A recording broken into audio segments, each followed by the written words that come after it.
Now, there are a number of enemies in the Super Mario series that are quite famous and most people will recognize them. And one of the enemies that falls into this category is the Pokey. Sure, it's still not as iconic as the Goomba or Koopa Troopa, but most have seen it. However, today I don't want to talk about how it evolved, because I have already done a video on that. So today we will look at my favorite Pokey types, because there are a lot of them that have barely been seen, but they still play an amazing role in the games. So, let's dive right in to see which Pokey is the best. Well, according to me at least.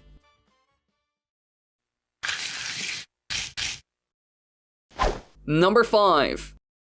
Now, to start off this list, we will look at a type of Pokey that's a bit weird. In a way, it's not like all the others, and that's mostly because he isn't that tall. I'm talking about the Pokey heads, who are just the top of a Pokey, and that's kind of it. In general, they are odd compared to all the others in the Pokey family. Now, they are common enemies in games like Super Mario Sunshine, Super Mario Galaxy, and Super Mario Galaxy 2. And in these games, their roles are quite unique. First, we saw them in Sunshine, where they disguised themselves by burying among the many pink flowers. And if you don't watch out and spot them soon enough, they will launch a surprise attack. And as all of you know, I love enemies that can set up an effective trap. And personally, I've been fooled by them many times. So they are pretty darn good at their job. And in the later games, Nintendo took this concept a step further, because they added more and more of them in these traps. So instead of taking on one in Super Mario Sunshine, you're fighting like 5 in Super Mario Galaxy all of a sudden. But sadly enough, they aren't very well hidden in those games, because they can't really hide among many other flowers. But regardless of that, they are still pretty cool trap enemies. In my opinion, they're even among the best in Super Mario Sunshine, because I bet that most people who are playing the new Super Mario 3D All-Stars collection were tricked by these devils at some point. Well, unless they played these games before, because then you know what they can do and where you can find them. But even then, I forget about them at times as well.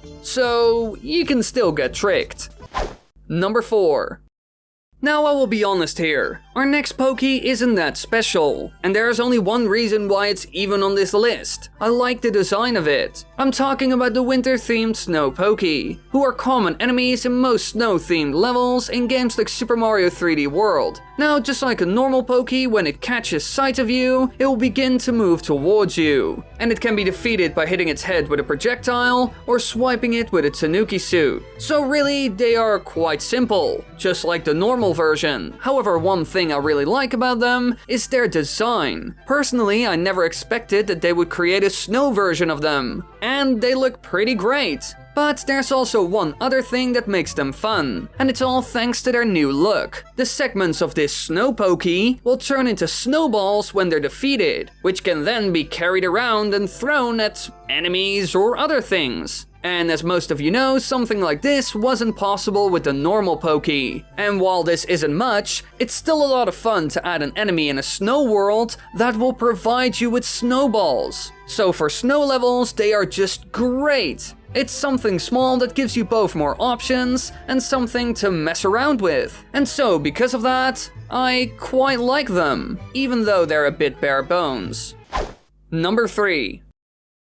Now for our number 3, we will look at a Pokey that looks quite normal at first. But when you get closer, you will quickly find out that this type is huge compared to all the others. I'm talking about the Big Pokey, who was actually seen for the very first time in a Mario Kart game instead of a Super Mario title. In Mario Kart Double Dash, they appear as obstacles alongside normal-sized Pokeys in dry deserts, where they are positioned in place and put their head on the ground at regular intervals, forming a hoop shape that the racer can drive through. So they are mostly some sort of odd obstacle, and they are probably that tall so they can put their heads on the ground, which most people won't expect at first. However, at some point they also started appearing in the main series games. To be specific, Super Mario Galaxy. And to defeat them in this game, you must actually spin a coconut into one to knock all of its segments down, and then you need to jump on its head to finally finish it off. And doing so will usually make a launch star appear. So in a way, they are used as some sort of mini-boss. And aside from that, they aren't really seen in the Super Mario games. Now, while their role in the Mario Kart titles was fun, they are certainly the most interesting in Super Mario Galaxy. Now, sure, they are only seen a couple of times in the game, but every time we do see them, they are a lot of fun to fight. As a small challenge, they work perfectly, and shooting those coconuts and actually getting a hit with them feels great. In general, I'm a fan of more interesting combat challenges in Super Mario titles, but we barely get any of them. Although I will say that Super Mario Odyssey did a pretty good job. But still, Nintendo usually puts some normal boss fights in a game and calls it a day. Even though it's a lot more fun to put some extra challenging enemies in the levels as well. And the Big Pokey is an even better example, because the Galaxy games are linear in a special way. Because you go from planet to planet to planet, and on each of these planets, Nintendo creates a new challenge or experience. And when it comes to the Big Pokey, they created some sort of battle planet where you must bombard it with coconuts that even follow the curvature of the planet,